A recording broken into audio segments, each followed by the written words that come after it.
Paz do Senhor Jesus, meus queridos irmãos. Graças a Deus que nos dá a oportunidade de mais uma vez estar aqui gravando mais uma aula da nossa Escola Bíblica Dominical.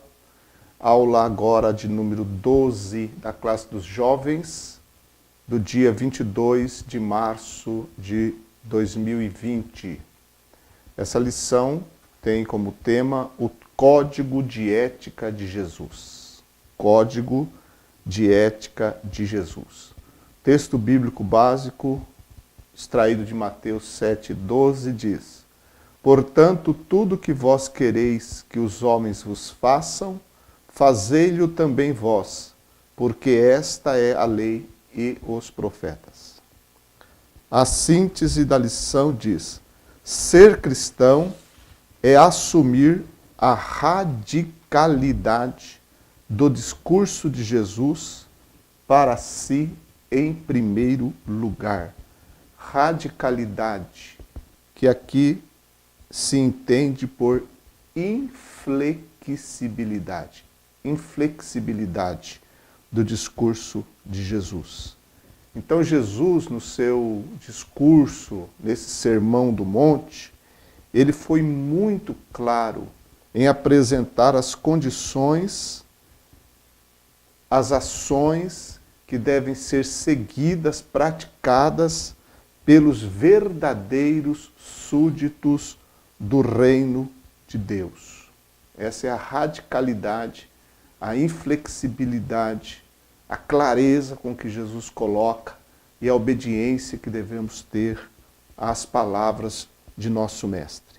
Mas a síntese da lição diz, primeiro, para nós mesmos, tomar essa inflexibilidade, essa radicalidade do discurso de Jesus, em primeiro lugar, para a própria pessoa.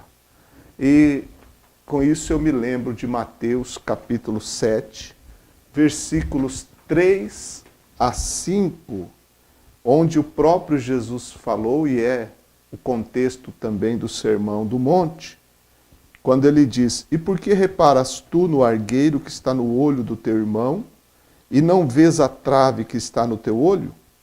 Ou como dirás a teu irmão: Deixa-me tirar o argueiro do teu olho, estando uma trave no teu? Hipócrita, tira primeiro a trave do teu olho, e então cuidarás em tirar o argueiro do olho do teu irmão. Então, em primeiro lugar, nós devemos aplicar o código de ética de Jesus para a nossa vida e não para a vida dos outros. Eu observei que esta lição de número 12 está faltando um tópico, o tópico 3. Eu pude perceber isso de acordo com o que está apresentado nos próprios objetivos da lição.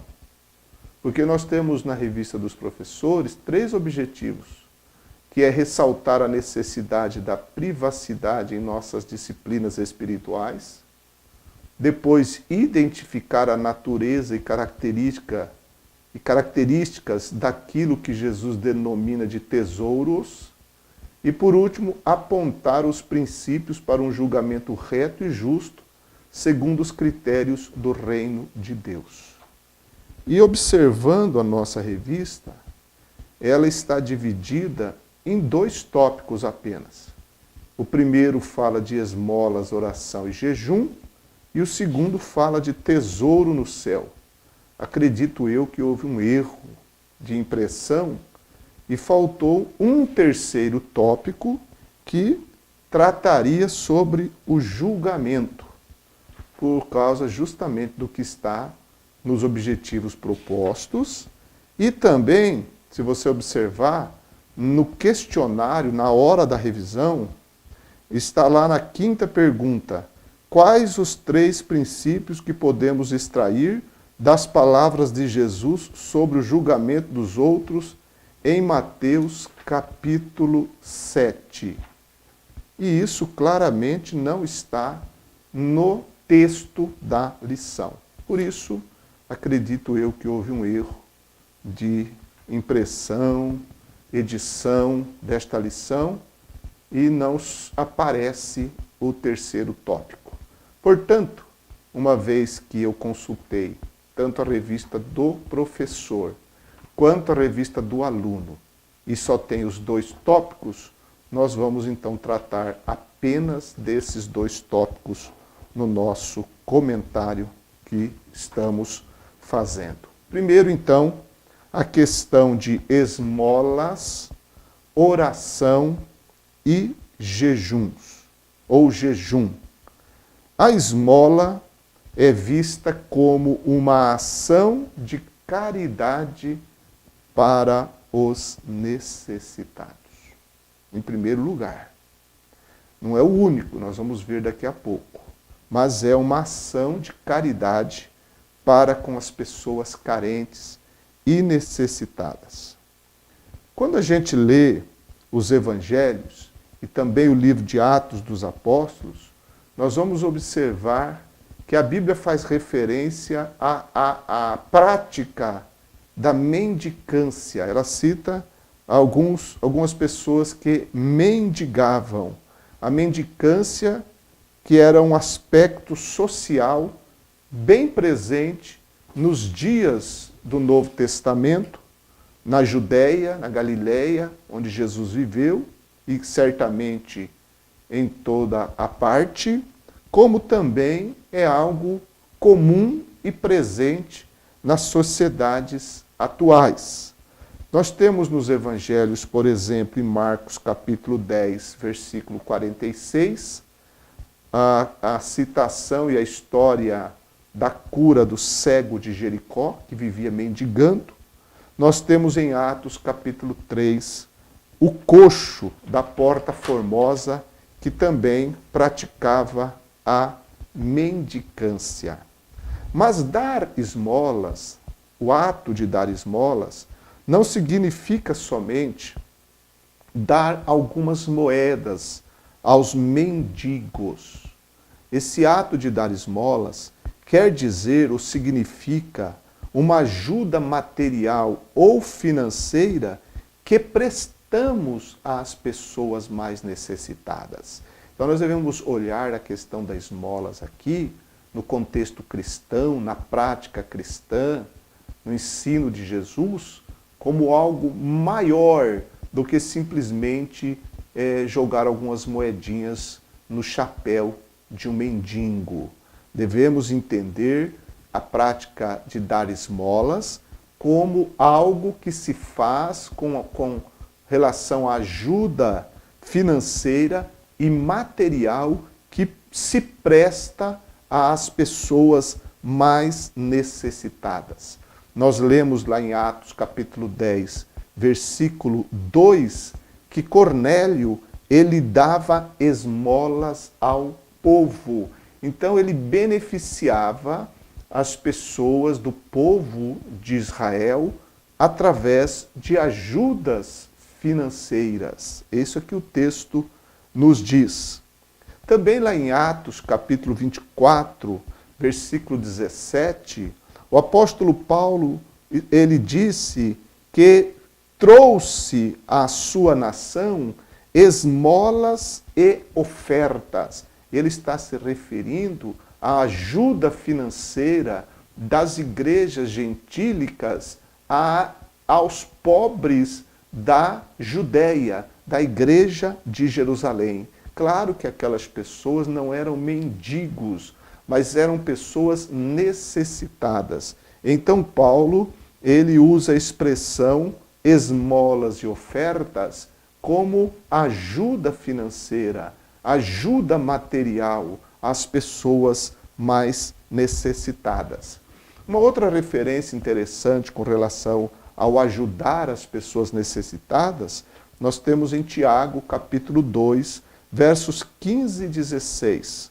O escritor sagrado disse assim: "E se o irmão ou a irmã estiverem nus e tiverem falta de mantimento cotidiano, e algum de vós lhe disser, ide em paz, aquentai-vos e fartai-vos, e lhe não derdes as coisas necessárias para o corpo, que proveito virá daí? Então veja claramente aqui que nós temos a prática bíblica, a recomendação cristã de ajudar aos necessitados de maneira efetiva. Dentro de nossas condições, devemos ajudar. Lá na segunda carta que Paulo escreveu aos Coríntios, no capítulo 8 e versículo 9, nós temos referências às igrejas da Acaia e da Macedônia que estavam em campanha para arrecadar fundos para auxiliar os irmãos na Judéia. Então, a ajuda daqueles irmãos fazia parte da prática de auxiliar. Por isso que eu disse que a expressão esmolas deve ter um entendimento muito mais abrangente do que normalmente se tem com relação a esmolas. Depois nós temos sobre a prática privada de nossa devoção, incluindo a oração. Claro que a esmola é uma prática que, por contemplar o outrem de forma efetiva, ela não pode ser privada. Ela é algo que acontece nos relacionamentos humanos. Não é? Agora, a oração que Jesus fala aqui é importante ser observada. Pode ser tanto a oração pública, mas o Senhor Jesus vai fazer questão de mostrar nesse momento do Sermão da Montanha ou do Monte, com relação à oração particular, a oração secreta.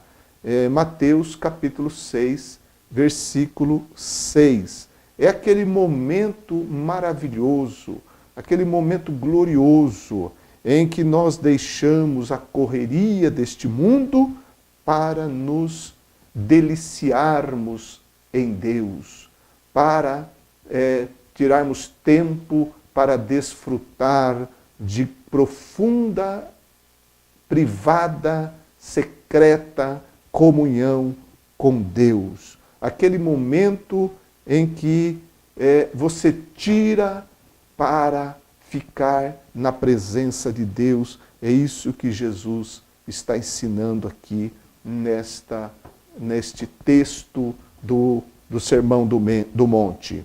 Agora a gente vai observar também a importância do que Jesus fala com relação à oração, que deve ser uma oração que brota do coração e não simplesmente de palavras. Ele condena as vãs repetições, ele condena os escribas e fariseus de orar publicamente para ser visto pelos homens, porque é algo apenas externo. Então alguém pode fazer dessa coisa tão gloriosa que é a oração uma espetacularização da devoção, fazer disso apenas uma representação e fazer apenas de forma mecânica. Isto é totalmente desconsiderado por Deus, e nos ensinos de Jesus isto está muito claro. Então a oração deve ser uma oração do coração e não simplesmente de palavras. Então nós devemos colocar o coração na nossa oração, o coração nas nossas palavras de oração, e não colocar palavras apenas.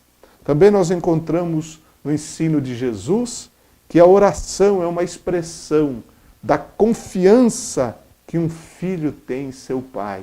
Por isso que Jesus disse: ora teu pai que vem em secreto, e teu pai te recompensará. Esse é o vínculo bendito e maravilhoso de quando estamos orando, entendermos perfeitamente quem nós somos em Cristo Jesus, como filhos de Deus pela fé em Jesus Cristo e podemos desfrutar, então, desta comunhão com o nosso Pai Celestial através de seu Filho Jesus Cristo.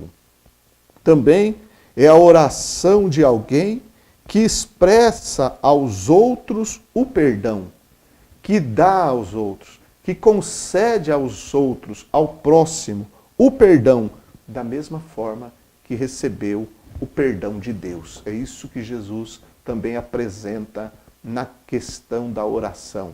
Um coração perdoador, um coração sincero, um coração humilde, um coração quebrantado.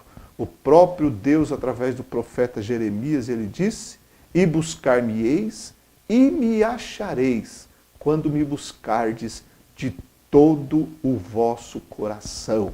Então é maravilhoso, é importantíssimo que pensemos nessa prática devocional da oração como algo de extrema alegria e prazer e contentamento na pessoa de Deus. Orar é deliciar-se na presença de Deus. Depois nós temos também a questão do jejum, que era uma prática comum tanto no Antigo quanto no Novo Testamento. O jejum, que é a abstinência de alimentos para dedicar-se à devoção espiritual, buscando a Deus com objetivos claros. Pode haver aí o quebrantamento e confissão de pecados e a busca pela face de Deus, abrindo mão daquele tempo ou espaço que se dedicaria à refeição. Prática que os cristãos também fazem. Algumas referências com relação ao jejum, segundo Crônicas 20, versículo 3, Neemias capítulo 9, verso 1, Atos 13 e 3 e 2 aos Coríntios 11, 27. Apenas algumas referências com relação ao assunto do jejum, muitas outras existem também. Agora, com relação às esmolas, à oração e ao jejum, o cuidado que se deve ter com essas práticas também é demonstrado por Jesus Cristo. Em primeiro lugar, não se deve fazer essas coisas para aparecer diante dos homens. Não devemos fazer para sermos vistos pelos homens. A nossa religiosidade, a nossa devoção não deve ser algo que nós praticamos para que as pessoas vejam como nós somos religiosos. Na verdade, isso nos tornaria hipócritas e não verdadeiros discípulos de Jesus. Devemos realizar essas práticas humildemente para a glória de Deus. O comentarista também fala sobre isso. Para a glória de Deus. Para que Deus as veja, como viu em Cornélio. Cornélio fazia, sem dúvida, fazia de coração e Deus viu. O importante é você fazer de coração sincero, sabendo que o Deus onisciente, o Deus onipresente, tudo vê. O segundo tópico e o último desta lição vai falar sobre o tesouro no céu. A própria lição, o comentarista vai falar que tesouros aqui é tudo aquilo que se torna prioridade, destaque, o centro das atenções em nossas vidas. E também, o comentarista vai dizer que esses tesouros vai trazer uma repercussão eterna. O que é que nós temos priorizado em nossa vida? O que nós temos de destaque? Qual é aquilo que se torna o centro das nossas atenções? Então isso, para nós, são tesouros. É um tesouro.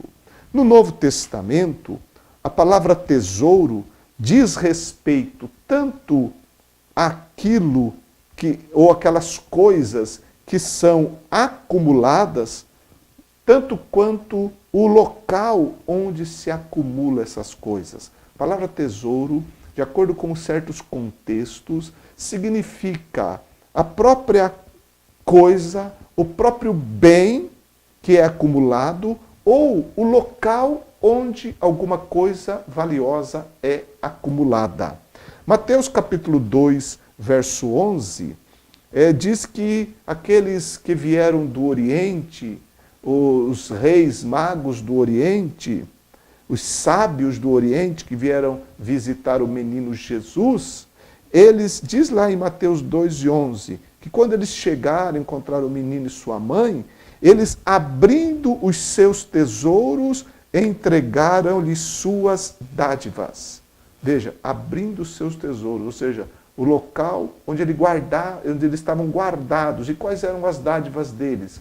Ouro, incenso e mirra. Eles abriram o tesouro. Aquele local onde estavam, o lugar onde estava o ouro, o incenso e a mirra, eles abriram e entregaram para Jesus.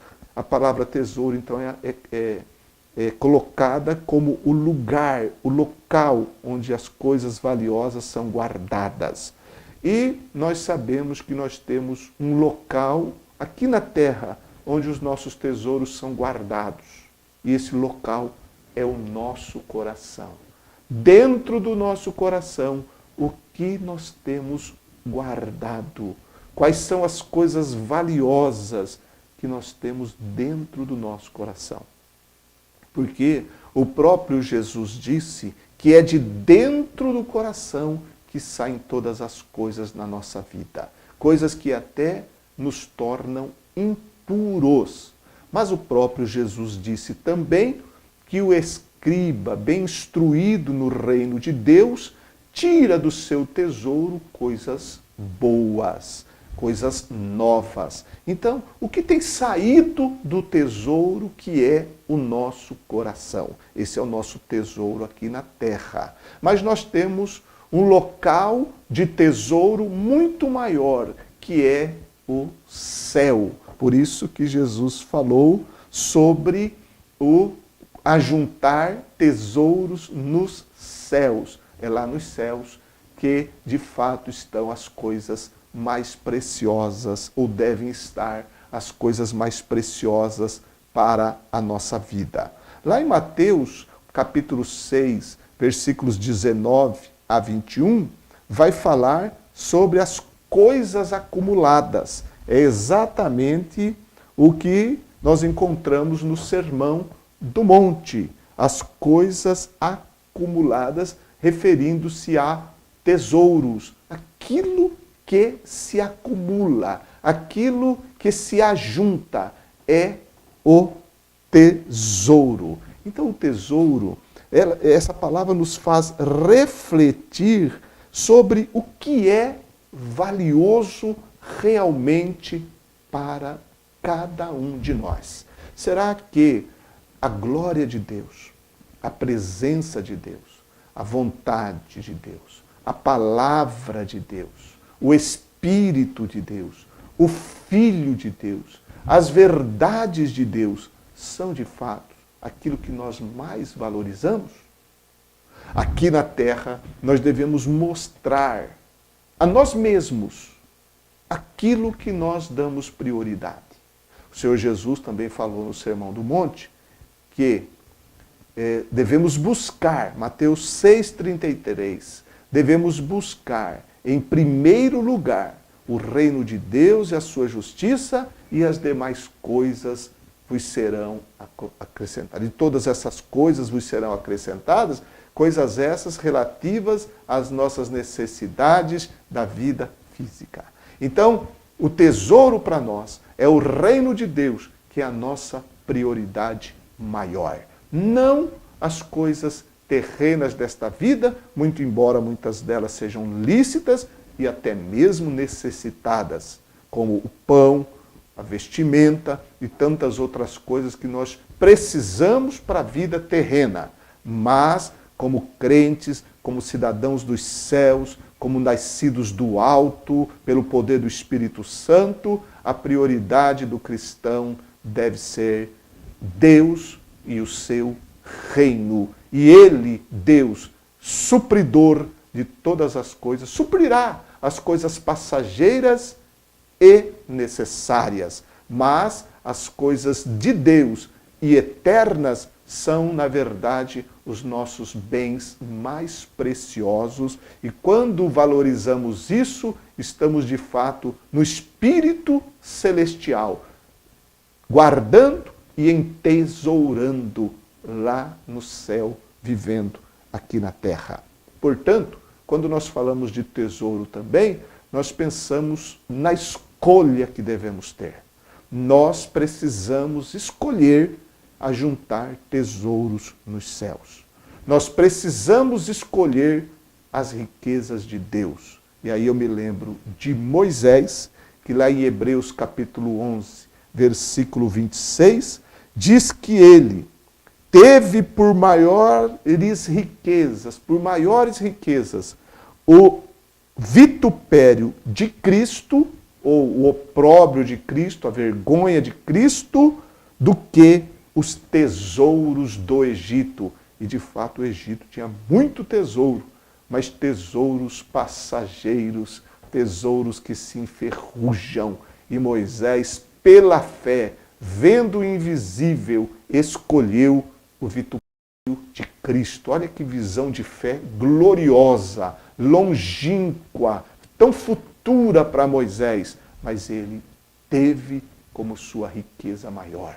Então nós devemos olhar para Cristo, olhar para o seu sacrifício na cruz e ter isso como riqueza em nossa vida. Olhar para Cristo ressuscitado e ter como riqueza em nossa vida. Olhar para o futuro e ver que o futuro está chegando quando Ele voltará e assim dará a cada um de nós segundo as nossas obras e tendo isso como riqueza gloriosa em nossas vidas. Assim, vivendo, nós estaremos tendo o espírito do código de ética de Jesus Cristo. Estaremos, de fato, vivendo aqui na terra, mas como cidadãos dos céus e súditos do grande Rei que um dia virá. Ora vem, Senhor Jesus. Então abordamos aqui esses dois tópicos que é o que a lição apresentou para nós.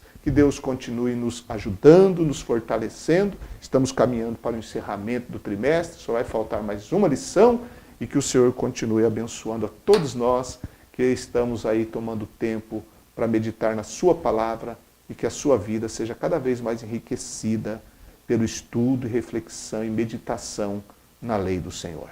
Um grande abraço a você.